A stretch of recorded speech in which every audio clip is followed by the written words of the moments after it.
Hi, and welcome to Newsmakers for inside analysis and behind-the-scenes commentary on the most important news events in our community. From Santa Barbara's top journalists and local political leaders. I'm your host, Jerry Roberts. With the community still focused on the deadly tragedy in Montecito, we'll hear from the reporters of two high-impact stories making news. Did officials miscalculate pre-storm warning plans? And what factors created the disaster and could it happen again? Later, we'll also delve into two big local political stories. A huge surprise as the City Council approves a special election on the west side, and a big endorsement focuses attention on the wide open race for supervisor. Our panel tonight, Tyler Hayden, news editor of the Santa Barbara Independent, Melinda Burns, community investigative reporter, political writer Josh Molina, and Dale Francisco, Republican leader and former city council member. Thank you all for coming. So Tyler, you've written a couple of very tough pieces. Most of the 21 confirmed deaths in Montecito were people who lived in zones that were under voluntary, not mandatory evacuation. Just to cut to the chase, did Sheriff Bill Brown blow it? I think it's too soon to say, and I don't know if it's all on him. The sheriff's office is in charge of drawing and enforcing the boundaries with input from a lot of different experts and officials. So in this case, the question though is, why did the sheriff's office and why did the people who allowed the sheriff's office to do this let them draw the line at Highway 192, which seems like a pretty irrelevant boundary when we're talking about debris flows and flooding that before this all happened had been predicted to follow the creek beds, and which goes past 192. So if it is Sheriff Brown's fault, he's certainly not admitting it. He's been pretty defensive so far about the decision to draw the line there, mandatory above, voluntary below. So I think the question is, what information did he get? What discussions were had? Why was this decision made the way it was? It's there's going to be a lot of scrutiny, I think, in the weeks and months to come. You have a really remarkable map in the paper this week that just came out. Most of the deaths south of 192? Right. So 17 of the 21 confirmed deaths were south of the 192, so in the voluntary evacuation zone. And voluntary compared to mandatory means that the residents below the highway were told, pack your things, pack your car, be ready to go at a moment's notice. But they didn't receive the same sort of repeated, very direct warnings that people demanded. Door to door. Don't waste your time. Get out now. So there is a difference. I mean, people in the voluntary zone are always told, if you feel like you're in danger, you should leave. No one's going to stop you. You got to take responsibility for your own safety and well-being.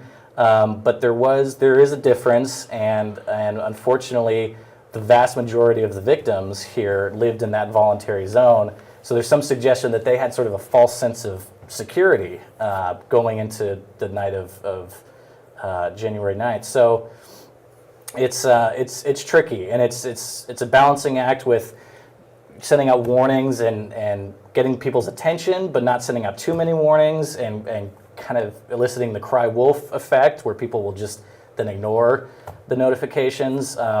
In this case, it's the language that was used by officials beforehand was pretty strong. They held a press conference. They said, clear and present danger, watch yourselves. But then I got to say, the message, the pointedness kind of got diluted over the next couple days. And I don't know if people just didn't get the message for one reason or another. And I'm not saying it's any one person or one entity's fault, but the fact is only 15% of people in the mandatory zone left, even fewer in the voluntary left. There's a lot of reasons for that, and it's hard to say exactly why. As a former public official, do you think that members of the media are too quick to kind of jump on other officials and start to try to assess blame?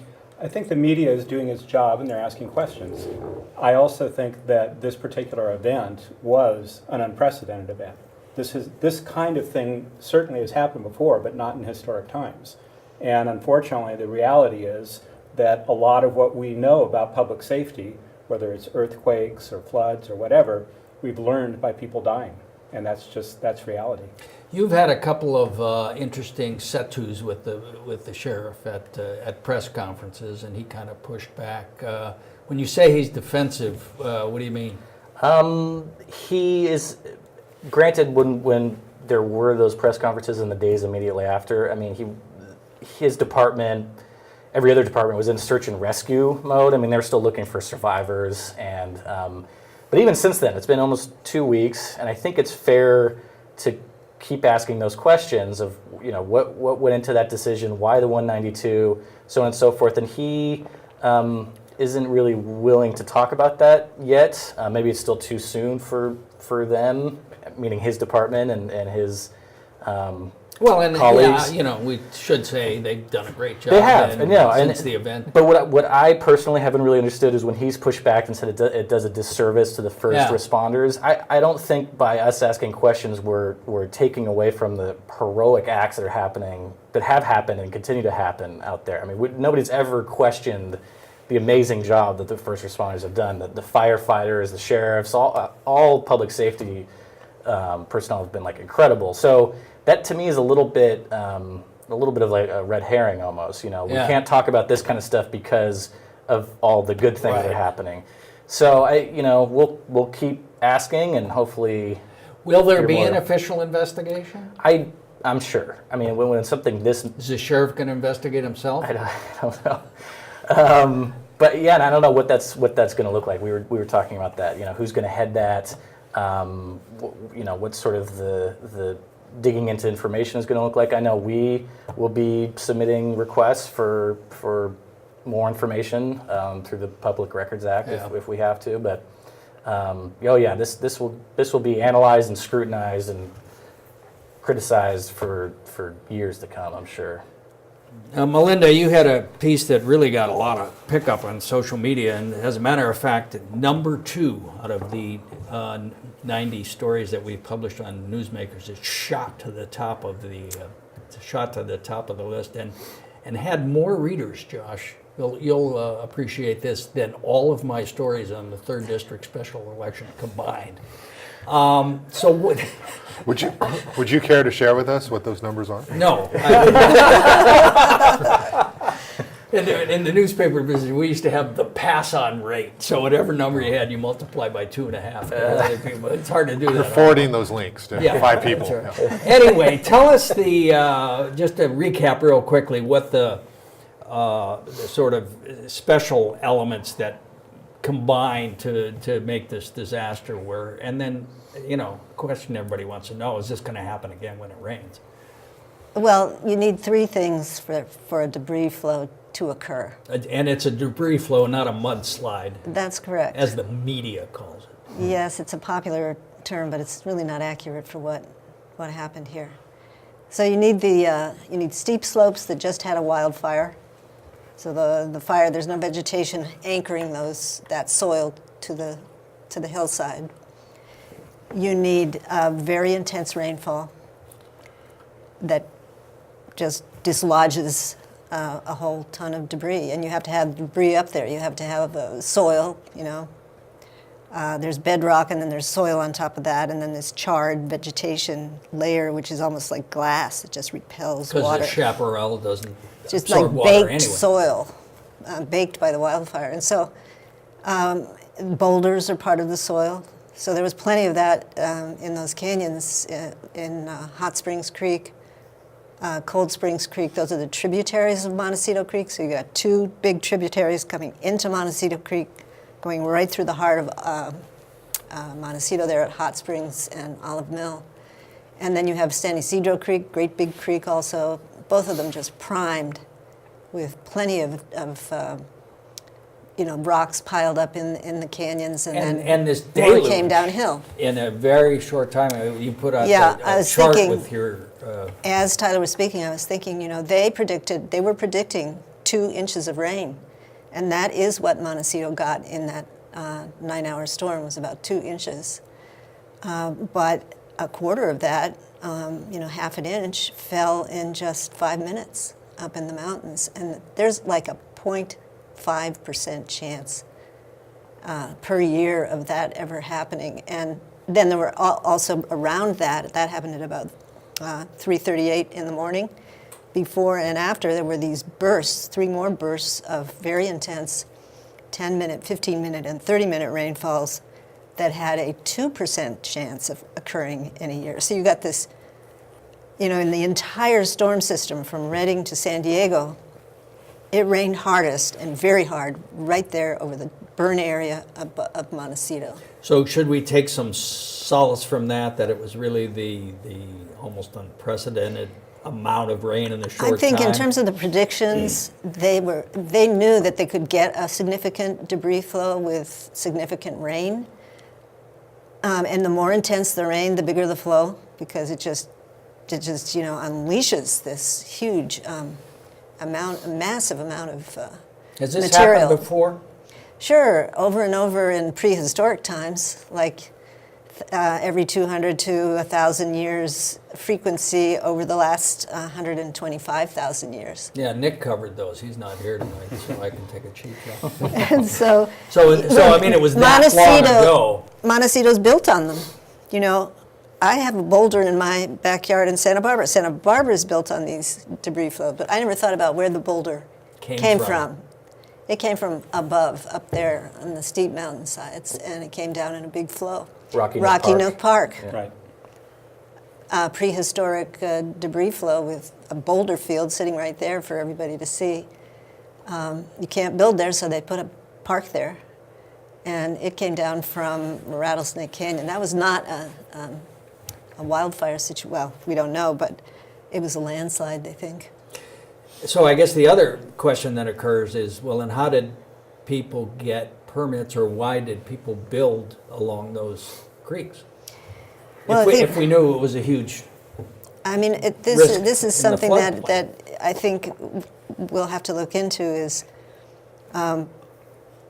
where was the floodplain on the maps, and were developments approved in recent years in that floodplain? I don't know the answer to that.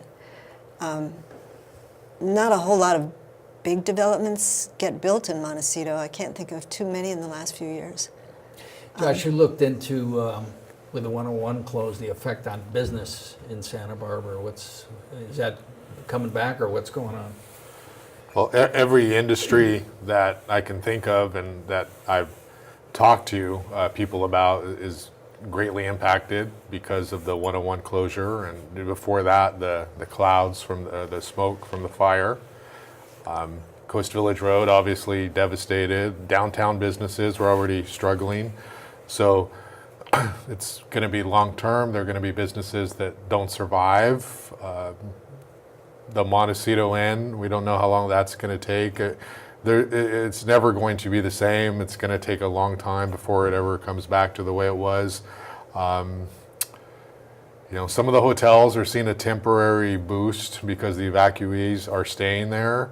So we have more people there than we might otherwise have in those hotels right now, but it's at a very discounted rate to the evacuees. So it's a once in a lifetime generational shift, and it's something we'll be talking about for a long, the rest of our lifetimes. And the city and county is going to lose revenue. I mean, there's sales tax money, there's property tax money that's going to be lost. So, I mean, it's going to ripple. There's going to be ripple effects on it.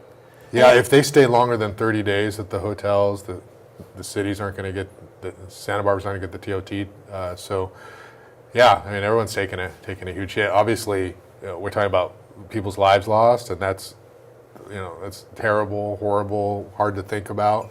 A lot of these small businesses are, that's their livelihood, and that's a secondary blow that they're going to experience because of all this. And heavy rains are a risk in the next few years. The Geological Survey says it's about several years out from the wildfire, that you have to worry that those For 3 conditions years. would be there. Several years, they say. I take that to be about 3. It's such a paradox because we're dying for rain because of the drought, and then something like this happens. That's right. I hesitate to ask this question, but I am a political reporter, so I have to. Whenever you have a disaster like this, you see elected officials interjecting themselves to one degree or another. I And think some more than others. some more than others. Certainly Doss Williams went on the Ellen Show, among other things. Did not dance, though. That was good. But then Mayor Cathy Murillo got a lot of criticism for not being visible, for not being present. What goes through your mind when something like that happens as an official, as an elected official? Well, I think it depends on the elected official, but it's a hard balance. And what I learned through the 3 fires that I experienced while I was on city council is that you really want to let staff be front and center on this. They're the people who are actually out there dealing with issues, and they're the most knowledgeable. You also want to respond so that the public knows that, yes, their elected officials realize that these terrible things are going on and they're concerned about it, but you don't want to be hogging the spotlight. Doss kind of had his Mayor Giuliani moment, I think. He was everywhere. I don't understand the Cathy comment. I mean, there's a fine line, and I think that Dale's right. That if you're out there too much, you look like you are trying to promote yourself, and that's not a good look for a politician. And Cathy's, I mean, give her a break here. You know, she's the new mayor. Nobody knows. Hey, this is Ed Head. This is not me saying this. Nobody really knows how to react to the debris flow and the impact. It's no one's experienced that before, so everyone is a little bit cautious because it's, you know, we've never had to deal with anything like this before. It's just a gargantuan catastrophe. And I think we've got to remember that Coast Village Road belongs to the city. It was stolen, I think we could say, in the 60s. You know, it was a grab. And Coast Village Road was completely willing to go along. I'm sure. So, you know, there's no city council in Montecito. They voted years ago not to become a city. They liked being in the county. And so now, who's going to lead? Who's going to lead? The Planning Commission, I guess, and our old friend Joe Cole, who's chairman. I think there are a number of little groups sort of meeting and talking and trying to figure out how to rebuild. What to do about the community plan, which obviously has to be rewritten. Yeah. Well, speaking of the mayor, the city council, which is short one member because Cathy used to represent the 3rd district, now they don't have one. They had trouble finding a majority on a number of issues the other night, 3-3, but they did approve this special election for the 3rd, which kind of shocked everybody, including the people who were pushing for it. Jackie Inda thought they were going to lose 6-0, and they won 4-2. What happened?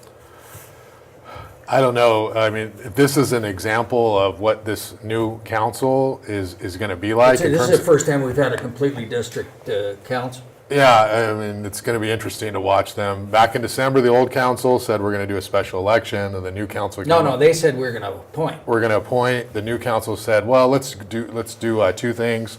Let's interview candidates. Let's also look at the possibility of a special election.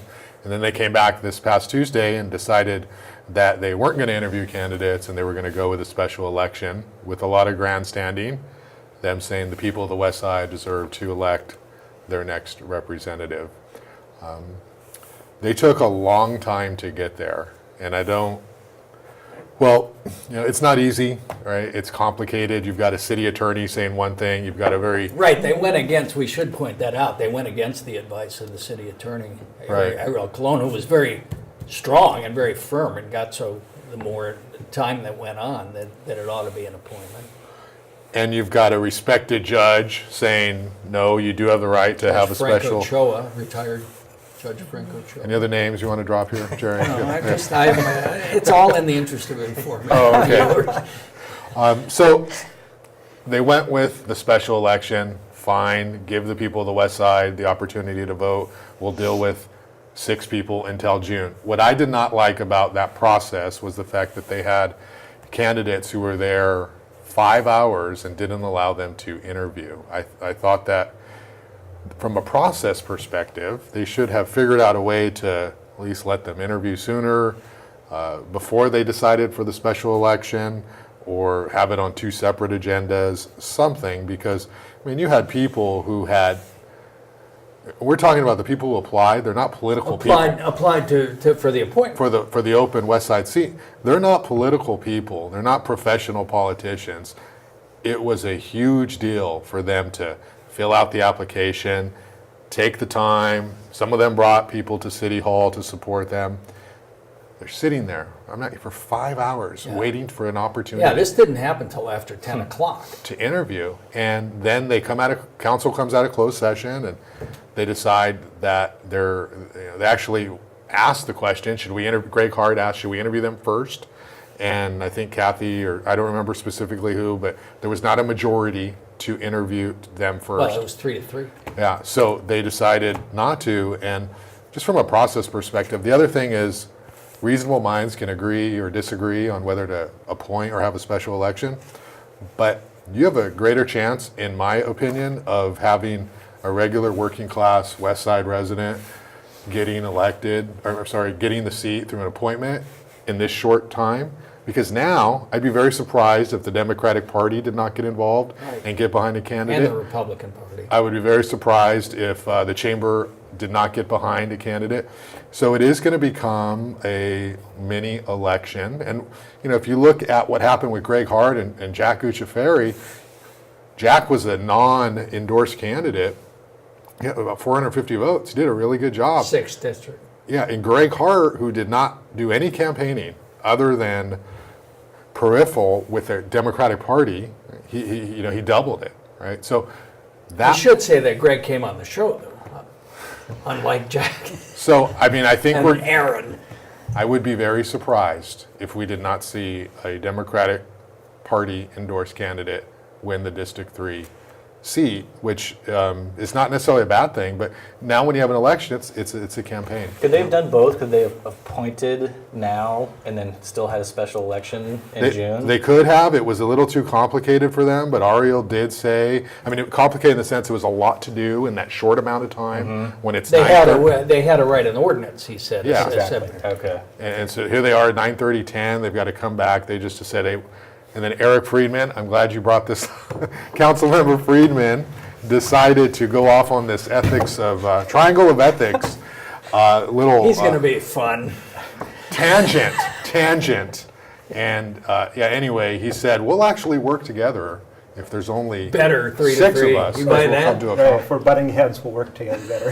And he did it, he had a good quote, or an interesting quote. He said, there's 4 Caucasian men up here, and I don't think we should be making an appointment on behalf of the West Side, which is, it is what it is, but I don't know that, it's a weird comment to make because you have, you're making decisions all the time on all kinds of stuff. Like, it's not that big of a deal. Where would you have come down on this?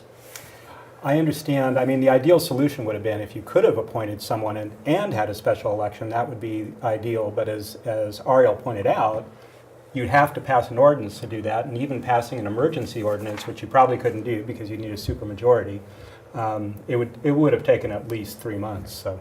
All right. Well, we have another election in the 2nd District supervisor race where Janet Wolf is retiring.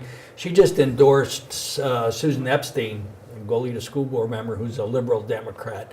And Greg Hart, the council member, is another liberal Democrat. He's expected to get in. So isn't this a ripe opportunity for a conservative candidate, say someone like yourself? Jerry, I appreciate the endorsement.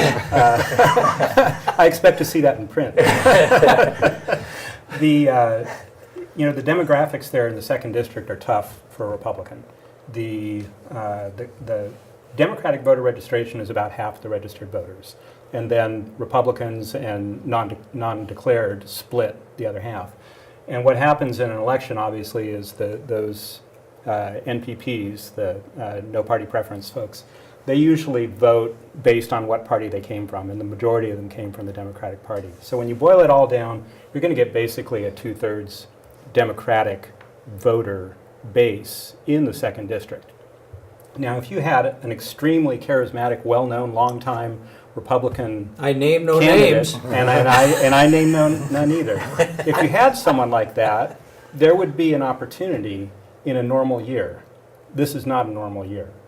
And the influence, you can't look away from the influence that Donald Trump has had on local elections. And I think that's part of why Cathy Murillo is mayor right now. You have very, very liberal Democrats extraordinarily angry and energized to vote. And that's a really, really tough hill to climb. And even if a Republican got in the split field, they'd go one-on-one with a Democrat and Exactly. lose in the runoff. I'm not trying to discourage anybody. No, I'm just saying it's hard. Well, I know you'll keep an open mind about your candidacy. Isn't it a fact, Josh, and don't you agree with me, that the fix is in for Greg Hart to get the Democratic Party endorsement over Susan Epstein? Well, if I believe what people tell me to my face, I would say the fix is not in, Jerry. It's an open process, and decisions have not been made because people have not interviewed yet. But it's coming up. It's like February 1st they're going to do their endorsement. I would be surprised if Greg Hart did not get the endorsement if he were to jump into the race. But then again, that may be just me making that up in my head. Yeah. Does Janet Wolf's how much clout does that how much does that matter? Her endorsement of Susan. I don't know. I'm not a big county government reporter. I mean, I think it matters, but Greg Hart getting in is going to be a big threat. How transferable are individual endorsements in local races? There will be some Janet Wolf fans who will be heavily influenced by that, but I think more important, Susan Epstein is an attractive candidate. She's smart, she's affable, and I think that Greg will have a run for his money there. It was interesting at the Women's March that she was one of only 2 elected officials who were allowed to speak, which was a surprise, I thought. I'm not sure how that happened, but she and the mayor were the only ones that were able to do it. And to her credit, she didn't politicize her talk at all. It was very high-minded and civil. All right, well, unfortunately, we're out of time. We'll be back to talk about all these stories again. And thanks to tonight's panel, Tyler Hayden, Melinda Burns, Dale Francisco, and Josh Molina. And thank you for watching. Please visit our website, newsmakerswithjr.com, where you can check out my regular blog posts on politics and media in Santa Barbara and beyond. Thanks to our director, Oscar Gutierrez, and we should, in the interest of full disclosure, say that he was one of those candidates who had applied and may run or may not run. And to our crew, Susie, Andrew, and Anne-Marie, and as always, our top-ranking, high-powered, high-energy senior executive producer, Hap Freund. Thanks again. We'll see you next time on Newsmakers.